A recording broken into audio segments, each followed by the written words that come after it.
Hello. Well, आज मैं आपको अपनी ज़िंदगी का एक्सपीरियंस बताना चाहती हूँ जो हर लड़की की ज़िंदगी में एक ख़ास इंसिडेंट होता है या ख़ास तरह का एक्सपेरिमेंट होता है। मैंने अपनी ज़िंदगी में फ़र्स्ट टाइम ब्रा कब पहनी और मुझे वो पहनने के बाद क्या महसूस हुआ, ये सब चीज़ें मैं आपको बताना चाहती हूँ। सब लड़कियाँ ब्रा पहनती थी, लेकिन मैं उस वक्त ब्रा नहीं पहनती थी। जब वो सब मुझे बोलती थी कि एक दिन तुम्हें भी ब्रा पहननी पड़ेगी, तो उनका वो स्टेटमेंट सुन के मुझे बहुत ज़्यादा परेशानी हुआ करती थी। I am not ready to wear any type bra. वो लोग मुझे देखकर सिर्फ स्माइल करते थे। उनको पता था कि मैं एक स्टूपिड सी बात कर रही हूँ एंड मुझे एक दिन पहननी है। लेकिन मैं उनको फिर भी जाके चैलेंज करती थी कि मैं अपनी ज़िंदगी में ब्रा नहीं पहनूंगी, ये वर्ड आप लिख लो। एंड उसके बाद वो और भी ज़्यादा तेज़ हंसते थे। मुझे अच्छे से याद है वो इंसिडेंट।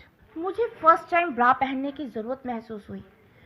आप जिम्नास्टिक तो जानते ही होंगे, मैं वो करती थी। उसमें different different exercise, different different type के परफॉर्मेंस ट्राई करती थी। आज भी मुझे अच्छे से वो दिन याद है। जो हमारे इंस्ट्रक्टर थे वो हमारे ही कॉलेज का एक लड़का था जो हमें सिखाने के लिए आता था। उस दिन मैं रॉब के कुछ एक्सरसाइज ट्राई कर रही थी। उस दिन मेरी ब्रा कुछ ज़्यादा ही विजिबल लग रही थी। वो लड़का बिल्कुल भी कंफर्टेबल नहीं था क्योंकि मेरी शर्ट के ऊपर कुछ बहुत ज़्यादा विजिबल लग रहा था। सो वो लड़का जस्ट वहाँ से यूं ही चला गया। उस वक्त एक सीनियर लड़की जो जिम्नास्टिक की थी वो मेरे पास आई और उसने मुझे बोला, I think you should start wearing a bra, it's not looking nice on you, अच्छा नहीं लग रहा, तो you should start. I told her ये स्पोर्ट्स छोड़ देगी लेकिन मुझे ब्रा कभी नहीं पहननी है। लाइफ में मैंने उसको ऐसा बोला और वो वहाँ से चली गई। उस सेम वीक में मेरी मम्मा मुझे मार्केट लेके गई, लेकिन मेरी माँ ने मुझे बिल्कुल भी नहीं बताया कि हम कहाँ जा रहे हैं, क्यों जा रहे हैं और किस लिए जा रहे हैं। इसलिए मैं मेरी माँ के साथ चली गई। मुझे अच्छे से याद है कि हम एक छोटी सी लाइन के अंदर चले गए। वहाँ उस लाइन के अंदर कुछ लड़के जो ब्रा बेच रहे थे, ब्रा की शॉप पे, और मेरी मम्मा ने मुझे उस शॉप पे ले जाके कहा कि इसके लिए ब्रा दिखाओ। मुझे उस वक्त बहुत ज़्यादा शौक भी लगा क्योंकि मुझे तो ब्रा पहननी ही नहीं थी, लेकिन मेरी माँ ने बोला तुम्हें आज से ब्रा पहननी है। मैं उस वक्त ज़्यादा कुछ नहीं बोल पाई। मुझे थोड़ा सा गुस्सा भी आ रहा था। मैं बिल्कुल प्रिपेयर नहीं थी कि मैं ब्रा पहनूं। मुझे ब्रा पहनना बिल्कुल पसंद ही नहीं था। तो फिर उन्होंने बोला कि आपको आपके साइज़ के हिसाब से चुनना पड़ेगा। उन्होंने मुझे डिफरेंट डिफरेंट साइज़ दिए और मुझे अंदर जाके वो ट्राई करने पड़े।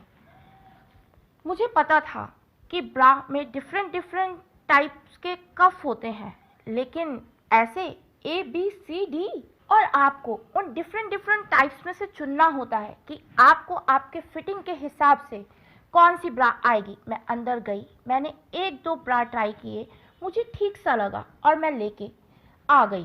बट अनफॉर्चुनेटली जो मेरे केस में वर्क नहीं हुआ बिकॉज मेरे निप्पल काफ़ी पॉइंटेड थे। तो जब भी मैं कभी कपड़े पहनती या शर्ट पहनती तो पूरे विजिबल हो जाते थे। उसके बाद मुझे वापस उस दुकान में जाना पड़ा और उसके बाद मैंने सॉफ्ट पेयरिंग वाली ब्रा लिए। इसलिए मैं तब से लेके आज तक सॉफ्ट पेयरिंग वाले ही ब्रा पहनती हूँ क्योंकि कुछ विजिबल ना हो जाए। मुझे अच्छे से याद है पहले कुछ हफ्ते तो मुझे बहुत ज़्यादा अनकंफर्टेबल था। मैं बिल्कुल भी कंफर्टेबल नहीं थी। मतलब मुझे ब्रा पहनना या उतारना बिल्कुल ठीक नहीं लगता था। धीरे धीरे मैंने ब्रा के साथ जीना सीख लिया। मेरी ज़िंदगी का वो एक हिस्सा सा हो गया। तब से लेके आज तक मुझे पता है कि आने वाले कई सालों तक मैं सिर्फ, मतलब मेरी ज़िंदगी सिर्फ ब्रा में ही जाने वाली है।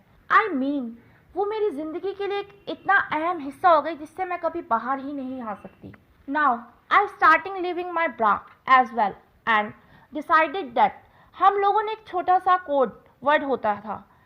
मुझे अभी भी याद है हम लोगों में जब कोई नई नई ब्रा पहनता था तो लड़कियां एक दूसरे को पॉइंट करती थी। जब किसी का बेल्ट या कुछ विजिबल होता था तो सब लड़कियां एक दूसरे को ऐसे करती थी, इसका मतलब है कि आपका बेल्ट दिख रहा है। तो आप उसको छुपाओ। तो फिर हम लोग बेल्ट छुपाया करते थे। इस तरह छोटे छोटे सीक्रेट साइन होते थे। फिर हम एक दूसरे की बात किया करते थे कि इसका क्या साइज़ है, उसका क्या साइज़ है, और इनको लेके भी लड़कियों में काफ़ी सारी गॉसिप्स वगैरह होती थी। हम कभी कभी अनकंफर्टेबल महसूस करते थे ब्रा पहनने के बाद भी, तो फिर हम उसके ऊपर स्पॉट्स ब्रा पहनते थे, जिससे कि किसी को पता ना चले कि हमने अंदर ब्रा पहनी है। हम ग्रोन अप होते हैं, जैसे जैसे जवान होते हैं हम लोगों को ज़्यादा अनकंफर्टेबल होता है, एंड एक सडन पॉइंट के बाद हम वो चीज़ एक्सेप्ट कर लेते हैं एंड वो अपनी ज़िंदगी का एक रेगुलर हिस्सा बन जाता है। मुझे अच्छे से याद है उस दिन के लिए regularly I am wearing a bra. उस दिन से मैं ब्रा रोज़ पहनती हूँ, और आज मुझे कोई भी बोल दे कि मैं ब्रा ना पहनूं, ऐसा हो सकता है? क्या आप लोगों में से ऐसा है कि आप रोज़ ब्रा नहीं पहनते? तो प्लीज़ मुझे ज़रूर बताइएगा कि मेरा ये वीडियो आपको कैसा लगा। अगर आपको मेरा ये वीडियो पसंद आए तो प्लीज़ मेरा चैनल सब्सक्राइब कीजिए। बाय।